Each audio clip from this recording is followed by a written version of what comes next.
Today, let's talk about job descriptions. Job descriptions don't usually make headlines, but skipping them is one of the most common mistakes that businesses make. They get pushed aside because leaders are busy, they don't have time. And, with roles that evolve, it really feels like something that you'll get to later. But not having them creates bigger problems than most realize. Here's why they matter. Job descriptions set expectations. Employees know what's expected of them, how their work is measured, and where their role fits in the bigger picture. Without that clarity, performance conversations turn into guesswork. They also protect you legally. So job descriptions help determine exempt versus non-exempt classification, and they provide backup if someone challenges whether they're being treated fairly. So you want to make sure that you are protected, especially when it comes to potential discrimination charges. Job descriptions also help define essential job functions, which can carry legal weight.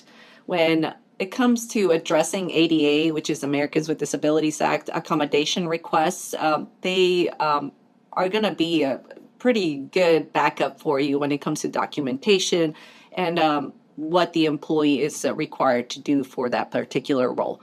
And of course, finally, they also improve hiring. You'll attract better candidates when you're clear about the role. A vague or outdated job description leads to mismatched hires, which cost time, money, and morale. So finally, they do also support growth. Employees want to know what they can do to move up. And job descriptions show them what skills and responsibilities come next. So skipping job descriptions, like I said, may feel like a shortcut, but it ends up creating confusion and risk. So keep them current, keep them clear, and make sure that they reflect reality, and not wishful thinking. So they do need to be true to what the employee is actually doing, what their role is. And if you're realizing that your team is operating without that foundation, then definitely reach out and we can help with that. Thank you.